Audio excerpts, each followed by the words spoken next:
इस वीडियो में सीखेंगे हम मैथमेटिक्स के 5 अहम आदाद के बारे में।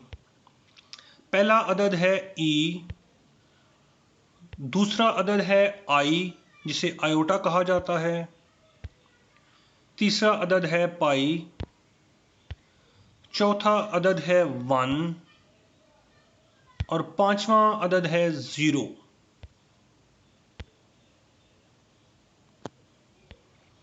पहला अदद है जी ई, फर्स्ट डिजिट इज ई।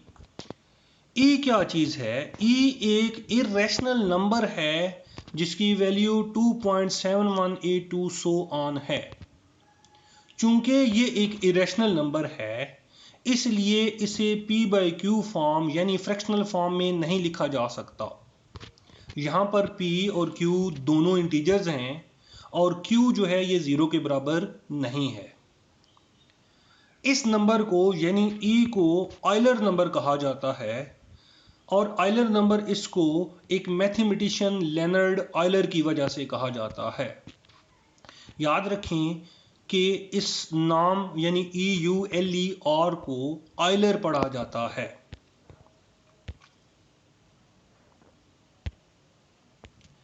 ई के बारे में थोड़ा सा और जानते हैं जी कि ई नेचुरल लॉगरिथम की बेस है। नेचुरल लॉगरिथम हमें क्या बताता है? ये हमें बताता है कि किसी के ई की कौन सी पावर लें तो हमारे पास एक गिवन नंबर आता है। मैं ज़रा एक मिसाल की मदद से इसे समझाने की कोशिश करता हूँ। मिसाल के तौर पर अगर हमने 100 का नेचुरल लॉग लेना हो तो असल में हमने ये बताना है कि ई की कौन सी पावर लें कि जिसका जवाब 100 बन जाए। यही बेसिकली 100 का नेचुरल लॉग होगा। अब अगर हम e का ही नेचुरल लॉग लें तो उसका आंसर 1 आता है, यानी log e of e is 1। log with base e को शॉर्ट फॉर्म में हम ln से भी डिनोट करते हैं जिसे नेचुरल लॉग कहते हैं, यानी natural log of e is 1। Logarithm के बारे में इंशाल्लाह हम फिर किसी वीडियो में डिटेल से पढ़ेंगे। आगे मूव करते हैं, e के बारे में थोड़ा सा मजीद जानते हैं जी। इस सीरीज को गौर से देखिए।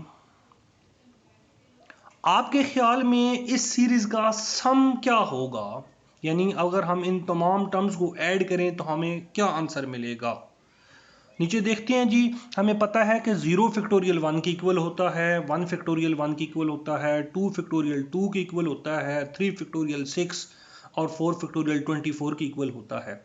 तो अगर हम इन फैक्टोरियल्स की वैल्यू यहाँ सब्स्टिट्यूट करें और फिर इसको सिंप्लीफाई करें तो एंड पे हमें जो नंबर मिलता है वो है 2.7182 सो ऑन। और ये क्या है? ये दरअसल e की ही वैल्यू है। इसका मतलब है कि इस सीरीज का सम जो है वो e यानी ऑयलर नंबर के इक्वल है। ई के बारे में थोड़ा सा मजीद समझते हैं जी, पढ़ते हैं। ज़रा इस एक्सप्रेशन को देखिए। ब्रैकेट के अंदर हमने लिखा है 1 + 1 ओवर n और होल पावर हमने दी है इसकी n।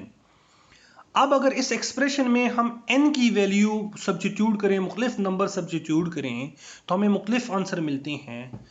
मिसाल के तौर पर अगर इस n की वैल्यू में 1 सब्स्टिट्यूट कर दूं, 1 पुट कर दूं और फिर इसे सिंप्लीफाई करूं तो इसका आंसर 2 बनेगा। अब अगर मैं इसकी वैल्यू n की वैल्यू 1 से बढ़ाकर 2 कर दूं तो इस एक्सप्रेशन की वैल्यू जो है वो चेंज होकर 2.25 हो जाएगी। अगर हम n की वैल्यू 10 लगा दें तो यही एक्सप्रेशन की वैल्यू तब्दील होकर 2.5937 बन जाएगी। अगर n की वैल्यू 100 लगाएं तो एक्सप्रेशन 2.70481 बन जाएगा। अगर हम n की वैल्यू 1000 लगाएं तो इसकी वैल्यू 2.71692 बन जाएगी। जरा पैटर्न को ध्यान से देखिए, गौर से देखिए कि जैसे जैसे हम n की वैल्यू बढ़ाते जा रहे हैं तो 1 + 1 over n whole power n की वैल्यू जो है वो e की वैल्यू के करीब जा रही है। e की वैल्यू ऊपर लिखी है 2.7182 और हमने जब n की वैल्यू 1000 पुट की है तो देखें हमारे पास आया 2.71692। इसी पैटर्न को मद्देनजर रखते हुए हम ये कंक्लूड कर सकते हैं, ये नतीजा अखज़ कर सकते हैं कि अगर हम n की वैल्यू बढ़ाते जाएं, ज़्यादा से ज़्यादा, बड़ी से बड़ी करते जाएं तो 1 + 1 over n whole power n की वैल्यू जो है वो e की वैल्यू को अप्रोच करती है। तो हम कह सकते हैं जी कि 1 + 1/n whole power n is equal to e, यानी ये e की इक्वल होगा कब? जब n अप्रोच करे इन्फिनिटी को। चलते हैं जी आगे, थोड़ा सा e के बारे में मजीद थोड़ा सा समझते हैं, ऑयलर नंबर के बारे में। e is a transcendental number.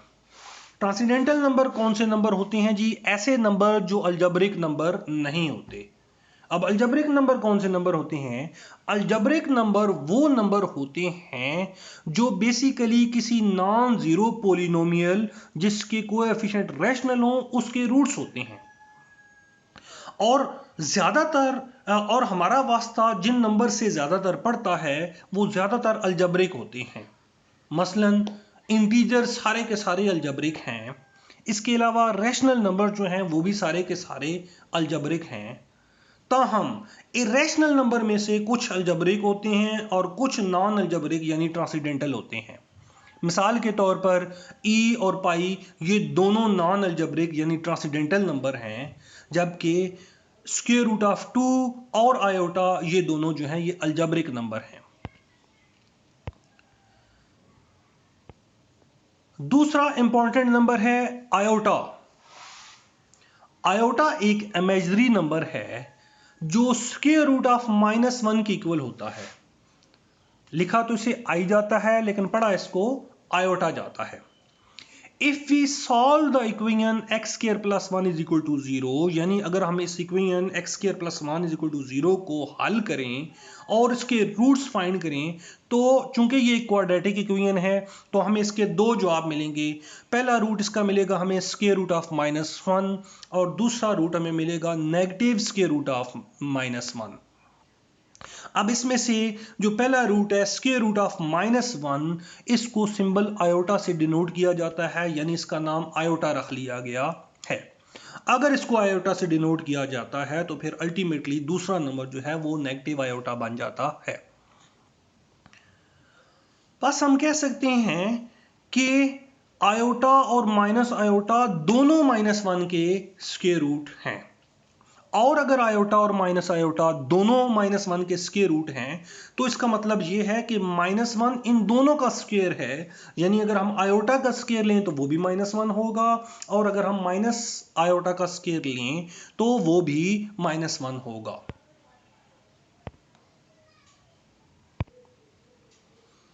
यहां पर एक बहुत अहम चीज समझने की जरूरत है। Iota is equal to square root of -1 is 2, यानी ये बिल्कुल ठीक है। अगर हम आयोटा को स्क्वायर रूट ऑफ -1 लिखते हैं ये ठीक है, लेकिन ऐसे प्रॉब्लम जिनमें रेडिकल साइन अराइज कर रहा हो, मौजूद हो, रेडिकल साइन मौजूद हो, वहां पर कोशिश करनी चाहिए कि हम आयोटा का इस्तेमाल करें स्क्वायर रूट ऑफ -1 की बजाय, क्योंकि वहां अगर हम स्क्वायर रूट ऑफ -1 यूज कर रहे हों तो हमारी एवेल्युएशन जो है वो गलत हो सकती है। कैसे गलत हो सकती है जी? इसको जरा इस मिसाल की मदद से समझते हैं। देखिए 2 आयोटा मल्टीप्लाई 2 आयोटा, ये दो नंबर्स को हम मल्टीप्लाई कर रहे हैं। सिंप्लीफाई करें तो ये बन जाएगा 2 × 2 4 और iota multiply iota iota square बन जाएगा। आयोटा स्क्वायर की वैल्यू -1 होती है तो ये 4 × -1 आ गया और इसको सिंप्लीफाई किया तो -4 आंसर आ गया। ये बिल्कुल ट्रू है। अब जरा आयोटा को अगर हम रिप्लेस कर लें स्क्वायर रूट ऑफ -1 से तो फिर देखिए क्या होता है। दोनों जगह पर आयोटा को हमने रिप्लेस कर लिया स्क्वायर रूट ऑफ -1 से। 2 × square root of -1 times 2 × square root of -1, ये किसके बराबर हो जाएगा? 4 × स्क्वायर रूट ऑफ -1 × -1, यानी हमने स्क्वायर रूट को कंबाइन कर लिया है और दोनों -1 उसके अंदर ले गए हैं। और फिर -1 टाइम्स -1 जो है वो +1 के इक्वल होता है और उसको सिंप्लीफाई किया तो एंड पे आंसर हमारे पास 4 आ गया। ये ट्रू नहीं है, असल आंसर तो इसका -4 था, अब इसका आंसर 4 आ रहा है। ऐसा क्यों है? इसकी वजह क्या है? यानी प्रॉब्लम कहां आ रहा है? Basically where does the problem lie? Problem कहां अराइज कर रहा है? असल प्रॉब्लम यह है कि square root of a into square root of b is equal to square root of ab। ये रिलेशन सिर्फ और सिर्फ a और b दोनों की नॉन नेगेटिव वैल्यू के लिए ट्रू है, यानी इसमें हम a और b की नेगेटिव वैल्यू यूज नहीं कर सकते।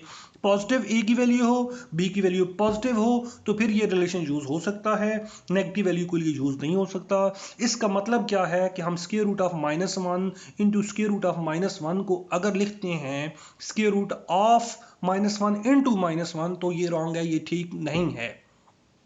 इसलिए एडवाइज किया जाता है, इसलिए कहा जाता है कि ऐसे क्वेश्चन जिनमें रेडिकल साइन आ रहा हो उनमें स्क्वायर रूट ऑफ -1 की जगह आयोटा का इस्तेमाल करना चाहिए। आयोटा के बारे में थोड़ा सा मजीद समझें जी, एक बहुत इंटरेस्टिंग चीज है आयोटा के बारे में। आम नंबर्स में अमूमन ये ट्रेंड नहीं पाया जाता है कि आयोटा और माइनस आयोटा ये दोनों नंबर एक दूसरे के एडिटिव इनवर्स भी हैं और मल्टीप्लिकेटिव इनवर्स भी हैं। एडिटिव इनवर्स का मतलब क्या है कि अगर इन दोनों को ऐड कर दिया जाए तो हमें जीरो यानी एडिटिव आइडेंटिटी मिलती है, और अगर हम इन दोनों नंबर्स को मल्टीप्लाई कर लें तो हमें 1 यानी मल्टीप्लिकेटिव आइडेंटिटी मिलती है। तो इसका मतलब यह है कि ये दोनों नंबर आयोटा और माइनस आयोटा एक दूसरे के एडिटिव इनवर्स भी हैं और मल्टीप्लिकेटिव इनवर्स भी हैं। आगे चलते हैं जी नेक्स्ट नंबर की तरफ। इंपॉर्टेंट नंबर है पाई। पाई क्या है?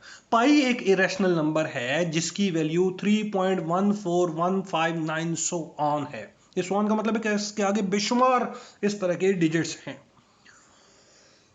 चूंकि ये एक इरेशनल नंबर है तो इरेशनल नंबर होने की वजह से इसको भी p बाई क्यू फॉर्म यानी फ्रैक्शनल फॉर्म में नहीं लिखा जा सकता।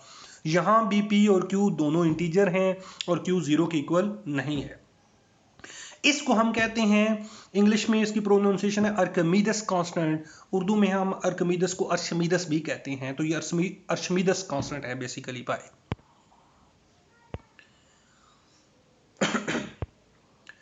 पाई के बारे में थोड़ा सा मजीद पढ़ते हैं। Pi is the ratio of circumference of a circle to its diameter, यानी अगर हम किसी सर्कल के सर्कमफेरेंस को उसके डायामीटर से डिवाइड करें तो हमें जो आंसर मिलता है वो पाई मिलता है। सर्कमफेरेंस कहते हैं सर्कल की बाउंड्री की लेंथ को, डायामीटर वो कार्ड है जो उस सर्कल के सेंटर में से गुजर रहा होता है। तो अगर हम किसी भी सर्कल को, चाहे वो सर्कल छोटा है चाहे बड़ा है, यानी से इसका सर्कल का साइज तब्दील करने से इस चीज पे फर्क नहीं पड़ता, हम किसी भी साइज का सर्कल ले लें, हम उसके सर्कमफेरेंस को अगर उसके डायामीटर से डिवाइड करें तो हमेशा हमें एक ही जवाब मिलेगा जो कि 3.14159 होगा, और इसी नंबर को पाई कहा जाता है। यहां पर मैं एक चीज और बता दूं, छोटी क्लासेस में अमूमन पाई को 22/7 लिखा जाता है। याद रहे कि 22/7 is not equal to pi, यानी ये पाई के बराबर नहीं होता है। It is approximately equal to pi, ये पाई के तकरीबन ये पाई के बराबर होता है, इसलिए हम इसको पाई की जगह इस्तेमाल करते आए हैं। अगर हम 22/7 को कैलकुलेटर की मदद से डेसिमल फॉर्म में कन्वर्ट करें तो ये बनता है 3.1428, जबकि पाई की वैल्यू 3.14159 सुहान है। दोनों नंबर्स में फर्क है। इसके अलावा चूंकि पाई के बारे में हमने अभी थोड़ी देर पहले पढ़ा है कि पाई को p/q फॉर्म में लिखा ही नहीं जा सकता, ये एक इरेशनल नंबर है और किसी भी इरेशनल नंबर को फ्रैक्शनल फॉर्म में नहीं लिखा जा सकता, तो फिर हम इसे 22/7 कैसे लिख सकते हैं?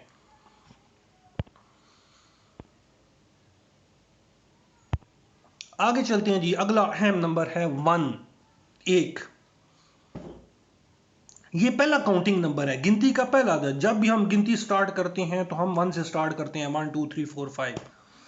इसको इंग्लिश में 1, उर्दू में 1 कहा जाता है। ये मल्टीप्लिकेटिव आइडेंटिटी है। मल्टीप्लिकेटिव आइडेंटिटी का क्या मतलब है कि अगर हम किसी भी नंबर को इस नंबर से यानी 1 से मल्टीप्लाई करें तो हमें आंसर वही नंबर मिलता है जिससे हम इसे मल्टीप्लाई कर देते हैं।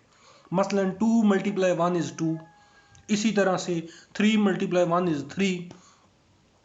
इसके अलावा जब भी हम किसी नंबर को अपने आप से डिवाइड करते हैं तो हमेशा आंसर 1 मिलता है। मसलन 2 / 2 is 1, 3 / 3 is 1, 100 / 100 is also 1। अगला नंबर है नंबर है जी 0, 0। ये होल नंबर्स में से पहला नंबर है। नेचुरल नंबर के अंदर 0 मौजूद नहीं होता, यानी काउंटिंग नंबर में 0 मौजूद नहीं होता, लेकिन होल नंबर में 0 मौजूद होता है। ये एक ऐसा इंटीजर है जो ना तो पॉजिटिव है ना ही नेगेटिव। मतलब इसका शुमार पॉजिटिव इंटीजर्स में भी नहीं होता, इसका शुमार नेगेटिव इंटीजर्स में भी नहीं होता। ताहम इसका शुमार नॉन नेगेटिव इंटीजर्स में भी होता है और नॉन पॉजिटिव इंटीजर में भी होता है। इसके अलावा ये एडिटिव आइडेंटिटी है। एडिटिव आइडेंटिटी का मतलब क्या है कि अगर हम जीरो को किसी भी नंबर में ऐड करें तो हमें वही नंबर मिल जाता है जिसमें हम इसे ऐड कर रहे होते हैं। मसलन 2 + 0 = 2, या हम 0 को 2 में ऐड कर रहे हैं तो हमें 2 ही मिल रहा है। इसी तरह 3 + 0 = 3, तो यहाँ भी हम 0 को 3 में ऐड कर रहे हैं और हमें 3 नंबर ही मिल रहा है, इसलिए 0 एडिटिव आइडेंटिटी है।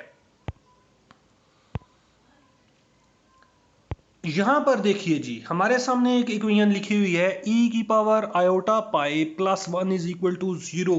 ये एक बहुत खूबसूरत इक्वेशन है। इसके अंदर आप देखें तो जिन 5 नंबर्स के बारे में हमने अभी तक पढ़ा है वो पांचों के पांचों नंबर मौजूद हैं। इसमें e भी मौजूद है, आयोटा भी, पाई भी, 1 भी और 0 भी। इस आइडेंटिटी को, इस इक्वेशन को ऑयलर आइडेंटिटी कहा जाता है।